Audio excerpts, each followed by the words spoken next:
Those were powerful and tanky bosses, by the way. And this guy right here has no weapons, no mirror tier gear, no crazy lineage support for his skills. All you have is a monkey in his pajamas throwing hands and exploding everything on his way. Now here's what's going to mess with your head. The build that just did all that was left for dead months ago, because the Tempest Flurry Holo Monk you see right here got nerfed severely over multiple patches. And we all shrugged, called it a little campaign leveling trick. Then we went back to our quarterstaffs like there was nothing else to use. And then GGG did something nobody saw coming. They handed you a whole new Ascendancy. So if you ran the weaponless monk with me last patch and figured the chapter was closed, sit tight. Because the build did not just survive, it actually got promoted. And I'm taking it from level 1 all the way to T15 maps on League Start gear. You'll see the progression, the skill rotation loops, the Ascendancy order, the gear that makes everything explode, and the honest spots where this build will absolutely get you smacked if you don't pay attention, my guy. Now let's go fast and let's go boom.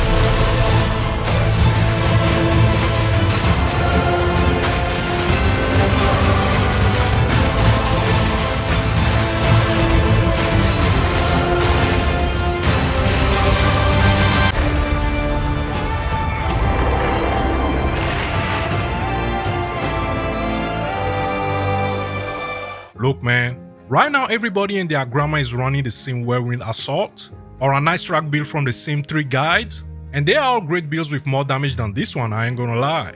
But here's the thing, the narrative on Holopalm has always been that it's a leveling crush you forget the second you hit maps, and that narrative has always bothered me, which is exactly why I made an Astrak Holopalm Invoker last league, and a lot of you seem to have enjoyed it. However, Ice Track felt very slow to me even with good attack speed, and when I saw the new martial artist Ascendancy, I knew it was finally time for the Tempest Flurry Monk to make his return.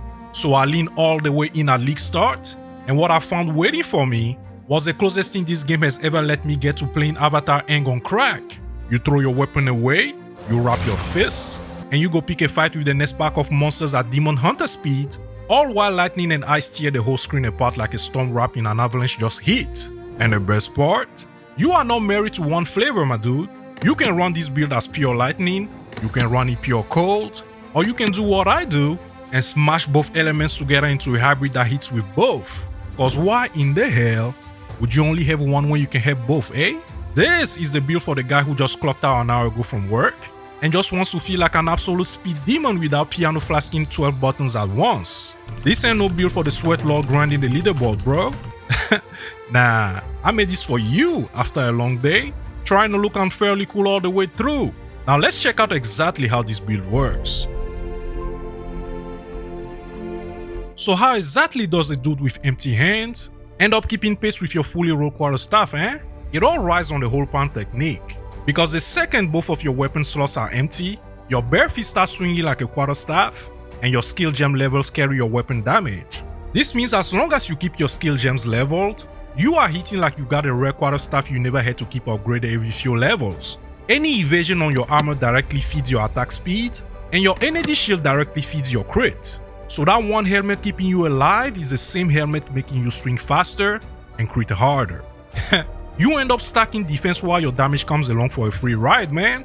Now let me show you how this build works in a nutshell. Your martial artist Ascendancy constantly spawns ghost bells around you. You call any of those bells with Killing Palm, and curling that bell hands you a power charge. From there you bank a few of those power charges, and activate Charge Staff, which swallows the power charges whole and wrap your fists in lightning. All of a sudden, you're chewing through packs across the screen with Tempest Flurry, and your single target damage starts compounding interest.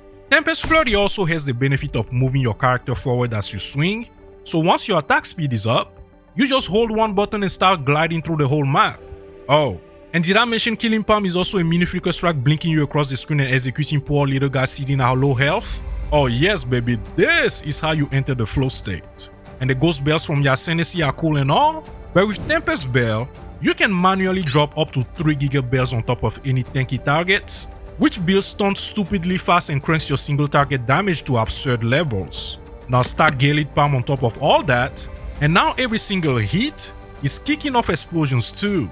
You now got lightning coming out at the front, ice underneath, and your fist doing all the talking. But none of this comes online at level 1 of course. So let me show you exactly when this thing flips from a leveling chore into the monster you've been seeing on the screen.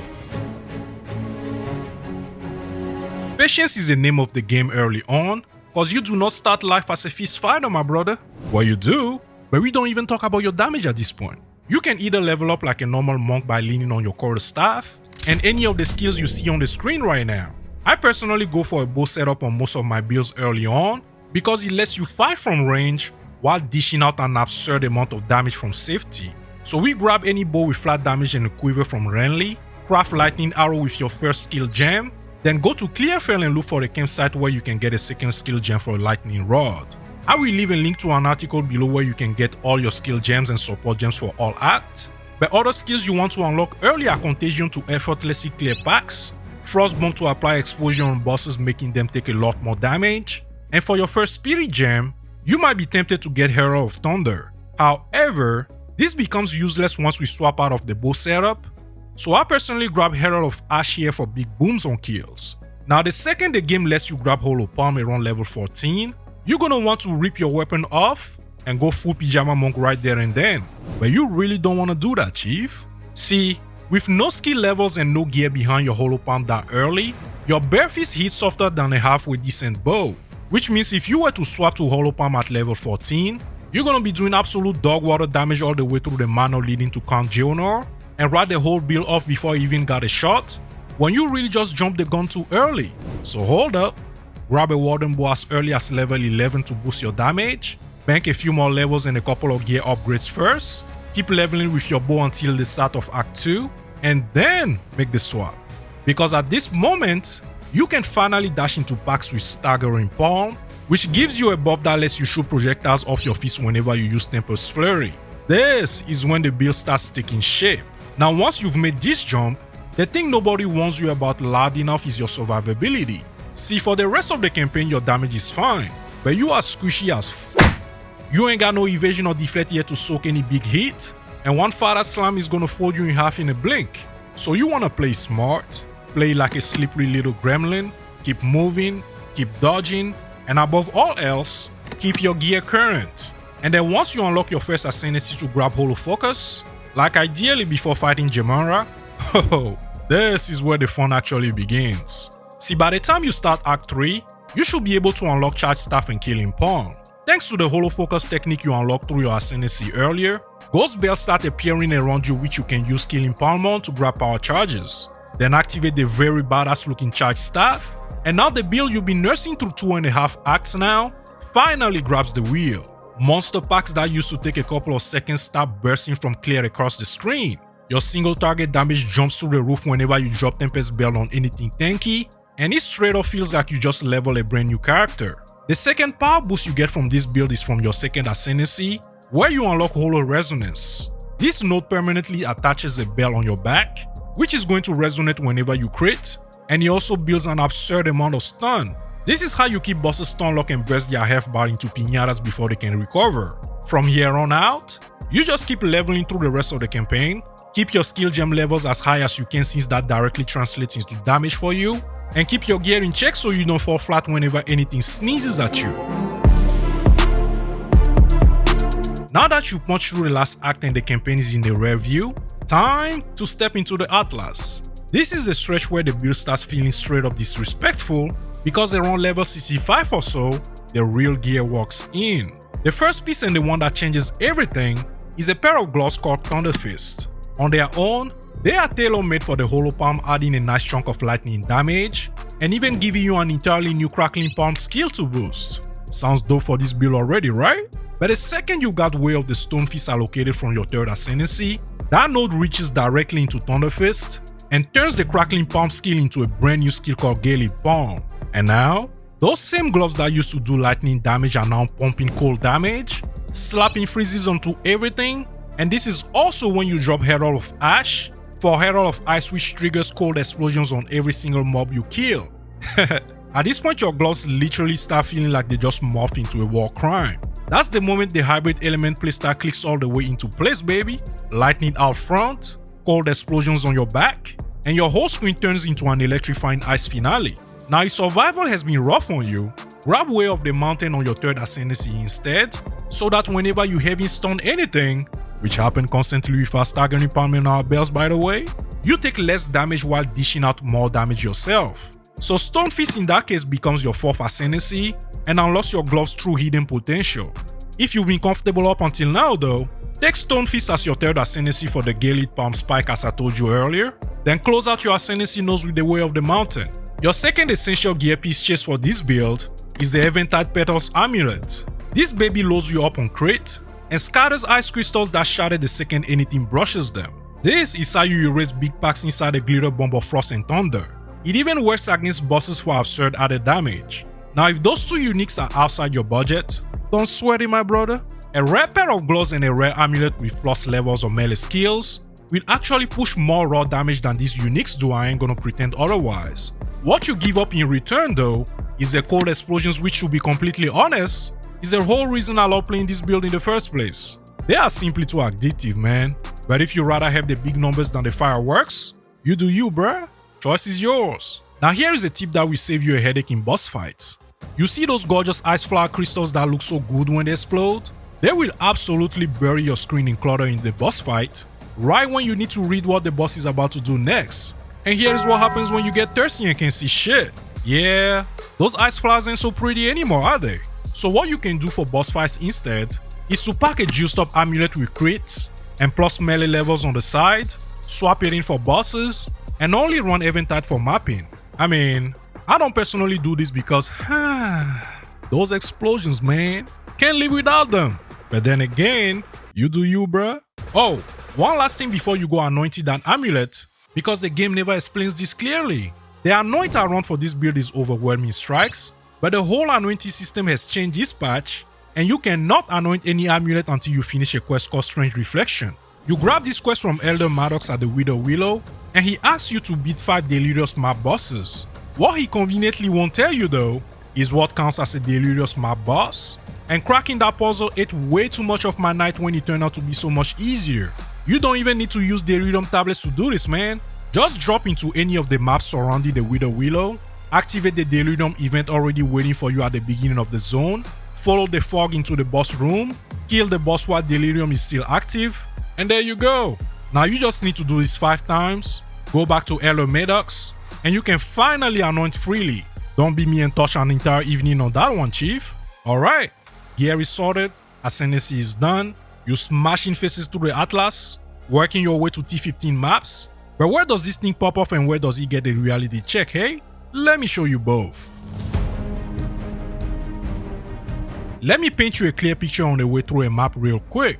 You grab a few charges at the start of the map with Killing Palm. Activate Charge Start to juice up your fist. Use Staggering Palm to teleport into the first pack you see. Then simply hold Tempest Flurry from then out. The screen just goes off in your face. Cold explosions chain from corpse to corpse. The ice is crackling, the thunder is ripping, and most packs are gone before they even figure out what walked into the room. Drop Tempest Bell on anything that thinks is tough, and watch them evaporate in a blink. That's the mapping experience, my friend.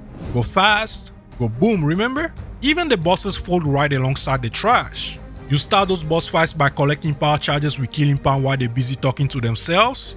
Reset your charge staff duration, dash in with Staggering Palm as soon as you can, and blow your Tempest Flurry load while dropping Tempest Bells whenever you can, until they get stun locked to death. And with this rotation, the Atlas bosses, even the deadlier ones, even the Citadel bosses built to be tankier fellas, they spend the whole fight stun lock face down on the floor, like they showed up to their own funeral and never landing a hit while you still standing on their ass. But I owe you the other honest side of this story too, because this build is not a free win, man, and pretending it is would just be selling you a fantasy.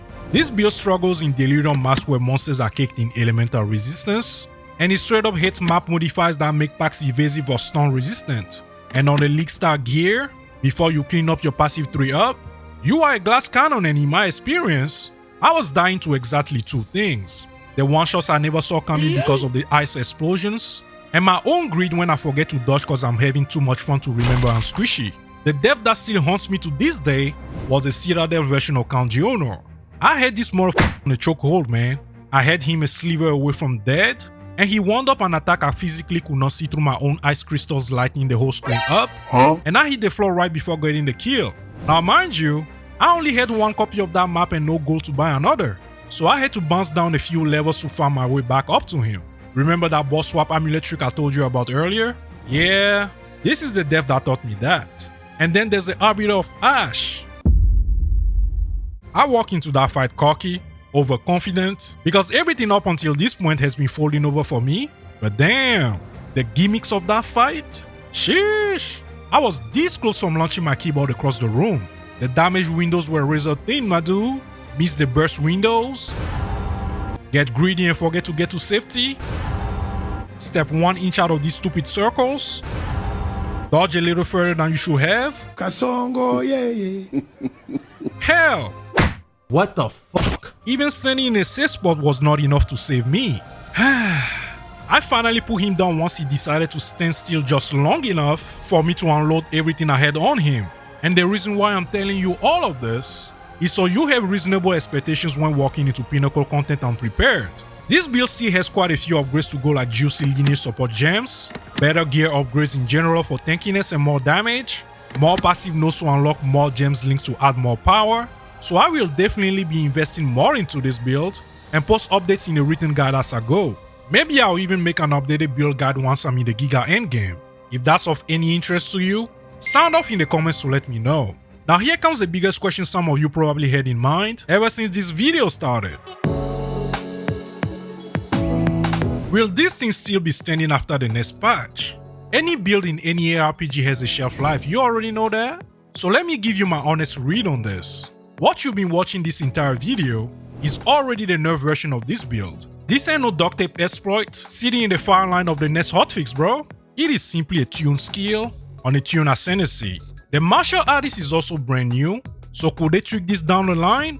Well sure, that's on the table, I won't pretend otherwise. But GGG got a solid track record of shipping Ascendancies that hold their shape and don't get torn apart unless something is truly breaking the game in half. This is nowhere near that line. In fact, you still need some skill to pull this off cleanly. The one piece that could realistically get touched is pulling charges off your ghost bells with Killing Palm. And even if they ever close that door, you still got support gems like Culmination and Ellipse Chime, the Red Flare Conduit Unique, and many other ways to generate power charges. So even in the worst case scenario, you lose a little convenience, but not the entire build. That's about as safe as a fresh patch build ever gets, my brother. So if I've talked you into giving this a real shot, let me leave you with this. From a dude hiding behind a bow in Act 1, to a barehanded menace standing over T15 bosses on League Start gear, you took the build everyone left for dead, the one they swear was a campaign-only punchline, and you carried it with no weapon in your hands, no mirror gear on your back, no hundreds of divines spent on support gems. All you had was your wrapped fist, a few bells, and a screen full of lightning and ice where Pinnacle bosses used to sit. That is not a gimmick, my friend. That is the build they told you to forget wearing a crown. And you are the one who puts that crown there. So here's where you take it from here. If you want all of this laid out for you while you play, I put together a field manual for this build with all the important stuff you need to know. And yes, I also have a mobilitics guide if you want to check out different variations of this build.